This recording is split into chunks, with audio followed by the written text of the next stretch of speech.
On a scale of 1 to 10, how reliable do you think these dates are with the erosion rates that we see today? Scale of 1 to 10. I don't 0. I don't really think they're accurate at all, to be honest. Heavier elements were created in the flood, because mainly like at present rate of decay, there is accurate information that would be gleaned from it, but I don't think the parent diet or isotope ratios are a result of time. I think they were created by the hydroplate theory, basically. But sorry, I didn't know if you're probably trying to go somewhere with that. I don't mean to bog you down there. And you know what gets No, me I with was, the carbon dating? With the carbon dating, that they go by the half-life of C14, and then that's how they come up with their dates. And it turns out the half-life supposed to be of C14 is like 5,800 years or something like that. I'm like, wait a minute. If the age of the Earth is about that, how are they gonna determine anything? So okay, I'm sorry, that was it. Carry on. no, y'all need to quit apologizing and just rant with everything that you have, so that. So I think carbon dating is somewhat accurate, like for a general in certain circumstances, but I don't think the Earth is old. So like I think there was different rates of making carbon 12 into carbon 14. That's an issue. And then so like there's certain things you can date like to some accuracy with it, but there's contamination. Like the funniest thing is that they find the carbon 14 in basically every fossilized bone. It seems like I heard but I would definitely recommend I'll put it in the chat, but this convinced me. I think the hydroplate theory, like it's not perfect, but I think generally it's right. So like, because he talks about when the plates were fluttering, it caused like huge amounts of electric discharge in the granite plates, and then through like a fusion style process, it creates heavy elements, like really heavy elements, and then they broke down instantly into like basically the ratios that you'd expect over time at the normal rate. But since the elements were like fused together and then like literally instantly broke down, and they break down into similar isotopes in that process, as you would see happen over time with present rates of decay of these isotopes. And so it literally can produce them in what would look like a certain amount of time at present rate. So it's not really like speeding up, because I think speeding up stuff is a problem. I just don't see a way to do that feasibly without causing issues. But the fusion process can like absorb the heat released from the breakdown of the whole process. It's interesting. I don't know. It's highly theoretical, but it seems like you see evidence that it's legit, like that granite can do that. They don't really understand it totally, but we know that like quartz exists in the granite, which can create electric discharge, and that could be the cause of like what they call earthquake lights that they see around mountains when there's earthquakes. And like people think they're UFOs, but they're probably just discharge from the granite plates when the earthquake happens and stuff like that. But you can imagine how much could be produced with the fluttering of these like worldwide plates as water's shooting out of the fountains of the deep. It would just be incredible. And they find chondrules, which are like electrical discharges like coming up through the rock, which just looks like extremely high electrical discharge, like melting up through the granite in places. So it's crazy. It's really interesting. But go to Brian Nickel. He covers in depth Walt Brown's theory, the hydroplate theory. So it's like he goes into the detail and he makes really good diagrams. And if you look like the origin of Earth's radioactive decay by Brian Nickel's channel, it's really, really good. So yeah, I'm just gonna double literally the C14 stuff, like the half-life, right? That's how they kind of figure out. They just say, every time it has a half-life. So how long is the half-life? It's 5,730 years. And then, that gets me because we're in the year 5,782. So it's pretty much, and I want to say, if you look up when carbon dating was invented, it was probably, maybe they just wrote what year are we in the Hebrew calendar. That's how they came up with the half-life of carbon. Like, all right, I'm done. All yeah, right. That means that's how long it would take for it to half of it to decay. So it'd be like you lose half of it every time. but the whole problem with that is if the world is only 5,730 years old, then it's like a big I don't know, man. To me, it's just Yeah, you don't potentially need a whole half-life to have taken place to take a measurement. Like you can do like very like so like it is a process that happens. Like that's an empirical fact that it decays at a certain rate, and we can measure that fairly precisely, carefully, right? So it's not like totally illegitimate, made up, but it's it almost seems lots of like reasons it to me. think it's suspect, like as It's far very as suspect. being sure. Well, But like the you can biggest problem with know it is finding it in because it can only last for no more than 6,000 years, like 10,000 max if you just drag out all the half-lives that you can measure. Or I think it's probably even like 100,000 is the maximum lifespan of any carbon-14. Yeah. Well, if that's true, why are you finding 5,000 appreciable percentages of it in coal seams, in dinosaur fossils, in diamonds? You can't say it's contamination that it came from outside of the diamond because you can't get inside the diamond with anything.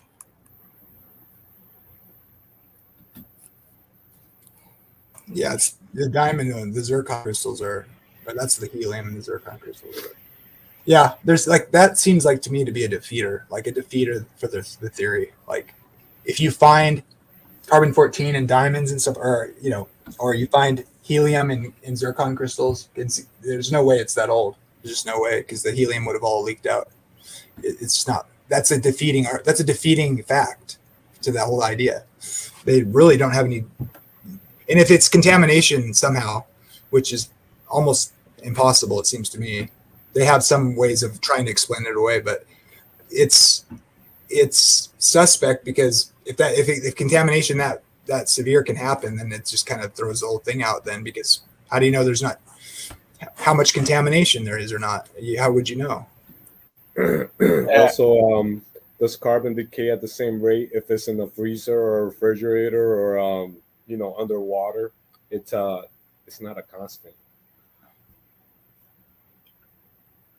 Yeah, I forget it was one of those radioactive elements that just simply adding water will rapidly speed up its decay rate. Like all you have to do is add water, and then it's suddenly millions of years older than it was 10 seconds ago.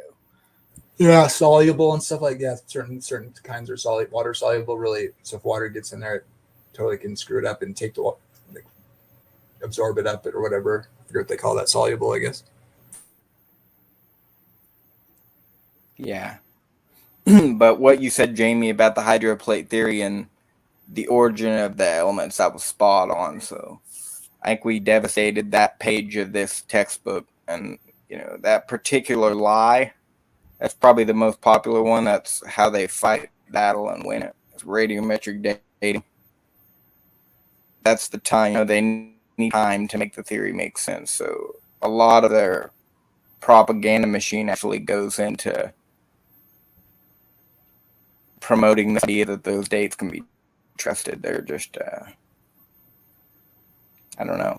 Like we've already said, is the trick to getting people to believe a lie is simply to hide the truth from them. And then what are they going to say, right? Everybody says this, we all agree to this, and nobody talks about the other stuff. So obviously most people are just going to believe it because they're not being told the other half of the story. That's like blindfolding a jury, It's like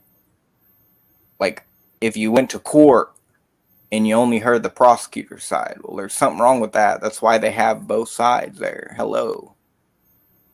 Give me something else to think about instead of the same thing from first grade all the way until I graduate and even well into college. You just continue to teach the same thing over and over.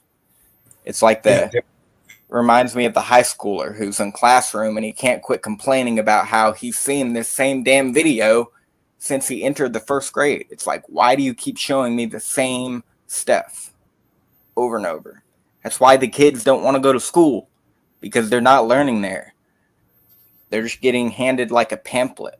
You know, if you want these kids to learn, you need to reach their heart, you know? It drives me crazy. Yeah, you know, is what I notice is that, and they're really smart people. Don't get me wrong, I'm not saying they're dumb or like easily fooled, but like the thing with the way they teach the different theories or models, people think they end up thinking that's fact, and they can't differentiate between which parts are running model or hypothesis and which parts are the actual facts, and they lose track of what a fact is or what the data is, rather, you know, as opposed to what's their working model that they've just kind of built as an underlying structure that they've gone with. And so people think it's like they think when they do radiometric dating that they're like measuring age particles. That's the way I like to say it. They're measuring, like, show me the age particles in the stuff. It's like, no, there has to be assumptions, and there's other ways of describing, like the process is real. Like I, you know, all things being clean and pure or whatever, as far as like, you know, measuring, we can measure how fast they decay and what they decay into, and then you can measure generally, you know, how much of each is in there, and that's legit. But like, there's so many factors or assumptions. You have to assume like everything happened at the same rate. There's no contamination. There isn't any other processes that could have, you know, occurred that made these things where they are. And then so, but they talk as if they're measuring particles of age. Like, you can't know the age of something like that. Like, for sure, that is, it can be reasonable assumptions or whatever, but they teach kids and they think it's like fact, without like letting them think for themselves. That's really the sad part.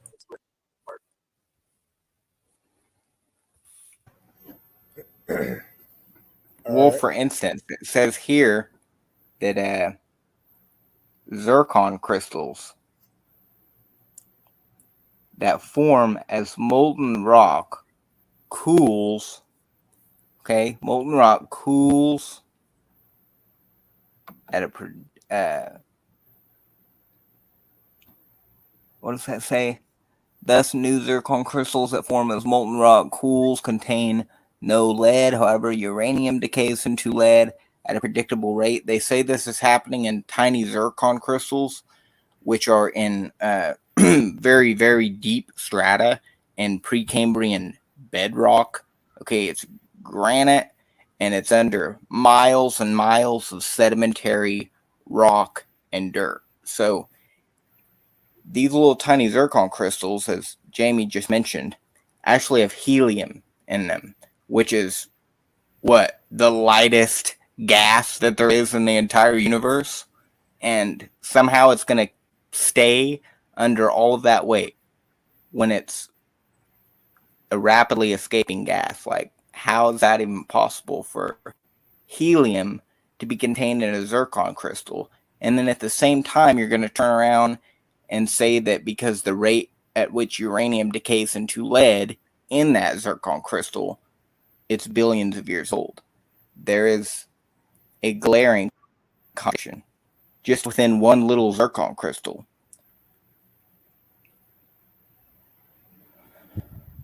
Recent fossils, it says, that still contain carbon can be dated by measuring their carbon-14 content.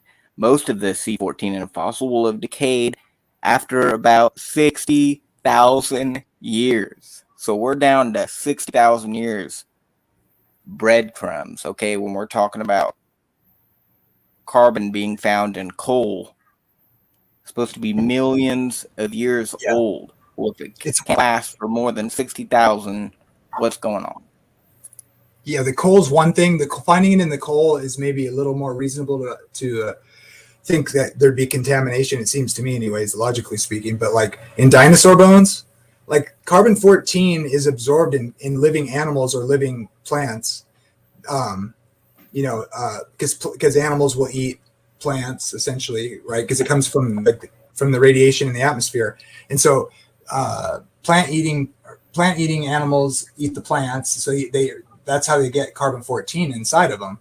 And then carnivores eat those animals, and so they get the carbon-14 from those animals. That's how it gets into their bones or whatever.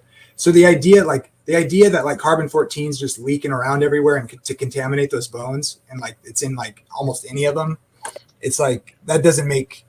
I mean, they don't even test them. That's the thing. All the ones that I've heard that they have tested for carbon-14, they just say, oh, it's contamination because it has to be because of our theory, or our theory is wrong. But so they don't test it. They don't want to test it. But when people have managed to, it's in there. It makes no sense because carbon-14 automatically decays at that rate. Half of it decays out, away. There's no stopping that. That's the nuclear decay process. Like there's no like keeping that from happening. So the fact that it exists and they're supposed to be millions of years old is literally almost impossible. Like how would that get in there? It just doesn't work. It's literally, that's a defeater. It's incredible. It should be a defeating argument or a defeating fact of point of data. Yep, and it's people like you, Jamie. It's why Jackson, what is his name? Jackson Wheat. I tried to get on a live stream of his earlier. He actually, I just said a couple of words, After 2 comments, he was like, yeah, he's a creationist. I'm not dealing with it, and hid my comment. Like, I even debated that guy a few months ago. I don't think he's really willing to talk anymore. Yeah, they're humiliated. Sorry, there's a lag. I didn't mean to interrupt you. Oh, you're good. So I think they basically just think we're dumb and they're smart and we don't get it. It's stupid. A lot of the times you just can't have a conversation with people like they know you're wrong and you're just simping for Jesus or whatever. And so it just goes to show that no matter what we end up finding, the dinosaur soft tissue thing, it should have been a huge wake up call for people. They'll take anything they can as a rescue device and accept it because they know that they're smart and we're dumb. They're sciencey and we're not. I think that there was a Bible verse out that talking about how to the Greeks, they seek after wisdom, and the preaching of the cross was foolishness unto them. No, sad. Yep, Romans 1. The end of Romans 1. 2 Peter 3rd chapter is a good one too. It just it doesn't, even if one raised from the dead.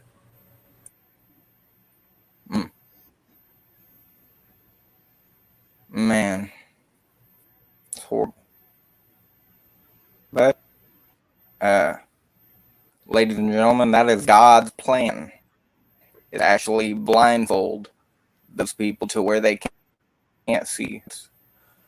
Romans 1, it says it right there. You can read it if you want. Read and weep. God gave them up. God gave them up. God gave them over to a reprobate mind